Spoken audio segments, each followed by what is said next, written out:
up the Lancelot. A signature for Albert. And those are the two drafts for the game. We're going to take a look at the talent prediction by Axe. For me, Eterna and Arashi all going for RRQ.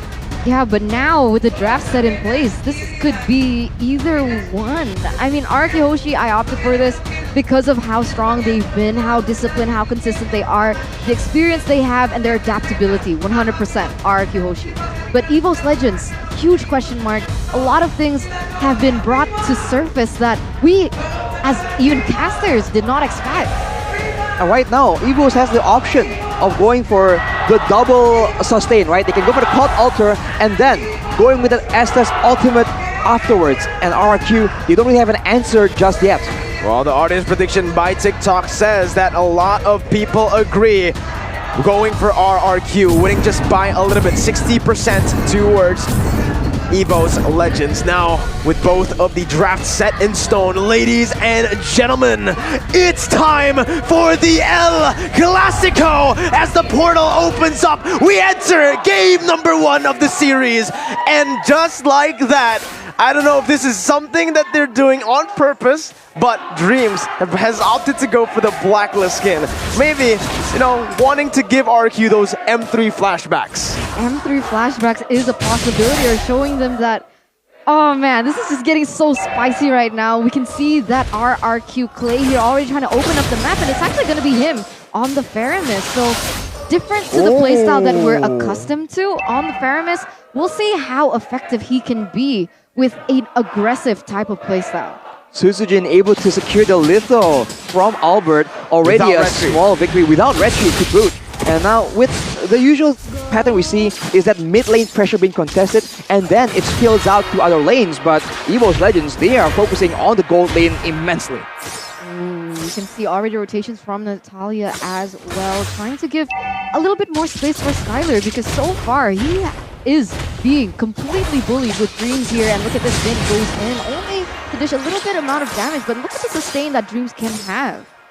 Too much sustain. Too much, honestly. Like, and Arashi, I do want to point out that in this matchup, it's extremely difficult for Claude. Can't really go for any of the farm right now because Dreams is just constantly being a threat. And Clover's range with a doll and just basically that additional range is so much to handle. Skylar, before he hits level 4, he can't really go for any of these trades. As you can see, even struggling under the turret to take the cannon there. As both teams, again, they do not want to go for any crazy fight just yet. Turtle, number 1, spawning up top. There was a fun fact there by Grab that states that Albert has already been able to encounter all 3 generations of junglers that EVOS Legends has brought to the table. He's gone against Persik, he's gone against Utsujin, and he's gone against 1 before Farsik. There you go. So it shows how consistent he is in that jungle position up until this day. Even after 3 generations of junglers have been utilized, RRQ Hoshi still opting with Albert in that jungle.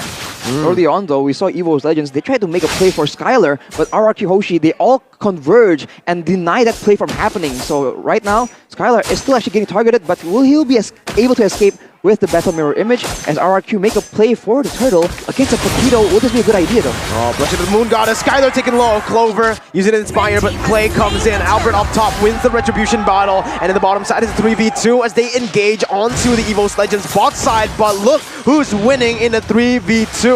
It's Clover and Dreams with the sustain. Sustain and of course increased range from Clover as well. So that's going to be a hindrance into RRQ Hoshi's aggression in that gold lane, as now we can take a look at the emblems and talents. So far the Demon Slayer used by both these assassins who will most likely be building full damage. That seems to be a new trend we're seeing just because the objective gameplay has been more and more important. And of course Vin going with the high and dry as well, trying to make sure that he will get maximum damage when he makes those split push plays. That is the option RQ has, right? They have 2 assassins. If they want to split EVOS Legends across the map and make sure that they can't go for the double save, the Cult Altar as well as the Spire, I think they have a chance at doing that. Tutsujin's not backing down against RRQ Hoshi. So insane mental plays from EVOS Legends right now. Even though they are quote-unquote less experienced than RRQ Hoshi, they're not playing like it at all. He was trying to contest the jungle from Albert as well, and Albert was able to use his skills to take it for himself. As now, once again, Clover will be babysitted at bot here by Green. It's just really stressful, honestly, if you are the Claude Arashi. It's very, very tough to go up against this style of composition. And you can see already that RRQ, they are opting to go and rotate to the bottom side, but I don't think they will be able to deal out enough damage without either an NOD or a Dominance Ice. They need to secure that early on, and Vin already jumping on the Dreams, but again, sustainable. They can just heal up. I think the mid-game will be the point where RRQ, they can use the first few power spikes to make plays happen. Because Lancelot and Claude, they are just a lot more aggressive and they have 2 assassins. So they have a chance to actually step on the pedal a lot earlier compared to EVOS Legends, who will be a menace for now and later on in the ultra late game where those team fights will happen, the 5v5s. Okay, so far RRQ Hoshi, they don't have the laning pressure just yet. It feels like a stalemate in that top side between R7 as well as Pendragon. So both teams will maybe have an equal chance on this turtle, but Albert here is first to set up for it. Does seem like they want to go for a 50-50. R7 with a split, also Sutsujin and even Clay jumping in, but Albert's gonna get taken down with a Shadow Assault. Cold Ultra popped a bit too late as Tots comes in with a Cold Ultra of themselves, and he secures it for EVOS Legends. Turtles playing taken down, R7 taken very low, but still able to jump out. EVOS Legends with a 1,600 gold lead in the 5th minute of the game. Ooh, Albert got taken down by Sutsujin. And my god, Taz in that mid lane. That role suits him really well. Albert just fell a bit too early there, unfortunately. That seems like a very minute but costly blunder for the side of RRQ Hoshi. And right now, EVOS Legends, they are taking turrets across the map. They are going to try and go into the jungle and fight them in those enclosed spaces where RRQ, they have a chance to turn it around with big combos. Oh, raising the wet there by Skylar to clear out the mid lane and even just dish out the damage onto Taz. But Taz has stolen that Cold Ultra away. EVOS Legends have a means to go for the team fight. They have a Blessing of the Moon Goddess combined with a Cold Ultra. That is scary, man. Yeah, look at the map control that EVOS Legends has as well. They've been pushing that bottom side to top side as well. And right now, our defending champions have yet to even take 1 tower. Not even a kill here as EVOS Legends look for the siege in the mid lane. R7 might be going for this. Skylar with the BMI, getting out Clay, taken very low. Oh my god, Taz! Almost takes it! 1 basic attack is there! Forcing the Cold Ultra. R7 jumps into the split. Forcing the Cold Ultra from EVOS Legends. R7 taken down. No, he goes for the split just again inside of Pendragon, but he's gonna get taken down. Albert jumping in on the 4 members, but the Blessing of the Moon Goddess. And Sutsujin jumps in under the turret onto Albert. Still unable to take him down. It's a 1-for-0. EVOS Legends looking strong. 3.7k gold leaders. That's going to be Vin jumping onto Sutsujin. But there you go. He's going to be caught out. Pendragon jumps with the jump, with the jab. Vin's still able to maneuver himself out of here. He needs to be careful. Clover spotted him. Oh, he's caught, but Vin gets out. Oh my god, I thought Vin was going to get taken down as well. And that would be 2 pickoffs on the board for EVOS Legends. Now, it's a good setup for EVOS Legends to take this next turtle, and it seems like that's exactly what they're trying to do. Vin and R7 already in the vicinity to give information as well, and Vin might be able to take down Clover, but we'll see what happens. RRQ will need to bait abilities out before going in to commit to those big team fights, but EVOS Legends very patient on the trigger. Vin with the Mission Impossible style escape earlier.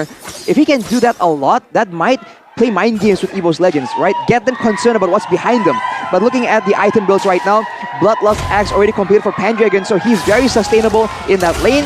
Only a DHS for Skylar on the Claw, so still a long way from his power spike. Pendragon in the 1v2, winning it. Going on to Albert, who has the puncture to get out. Sutsujin coming in, knockout strike, gonna be popped. Not connecting onto Albert. And there you go, RRQ back away, 1-for-0. And this is why I actually didn't like the Natalia pick coming in for RRQ. EVOS Legends counter it instantly. Not only with the Valentina that can steal the Cold Ultra away, but the Blessing of the Moon Goddess there. Oh my god, Sutsujin, yeah. Taking the orange buff away with the Retribution. Albert 2 levels down, gonna get caught in the doll.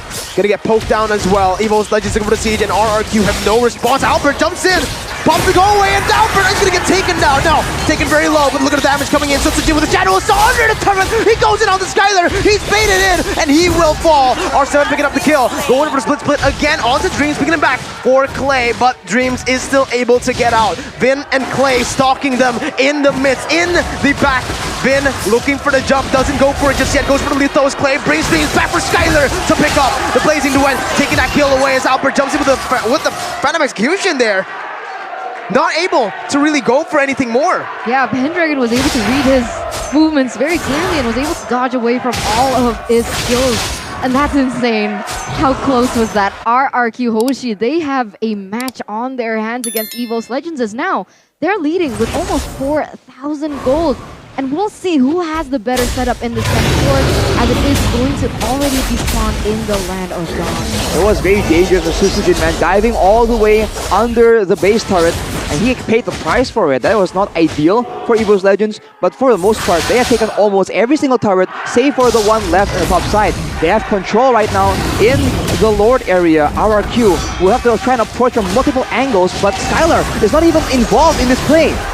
I don't know about this. Again, they go for the trade down below. R7 taken getting poked a lot by Taz, and even, oh my god, it might be bursted down. Pops a split in time, and a cold altar comes in as well. R7 is gonna fall, Retribution battle, and Sutsujin wins it. Shadow Salt over to Albert, and Albert has nowhere to go. EVOS Legends take a 2-0, and the Lord, Clover with a double kill. This is smelling like a new era here. EVOS Legends able to win the Retribution battle against Albert himself. That's not something they were accustomed to seeing. And now Vin goes in for an aggressive play, and now they're a man down. They're a man down. Albert spawning in. 23 seconds on Vin. Lord is still here. 10 minutes in. Skylar jumping in with a BMI, jumping out again. Clay taking low. Doesn't have to call Alter. He does now, but he is baited. He's going to have to back away. Skylar jumps in to save the game with a blazing duet and the Wind of Nature. Again, zoning the other members from EVOS out, but they go away again. Prevents R7 from coming in.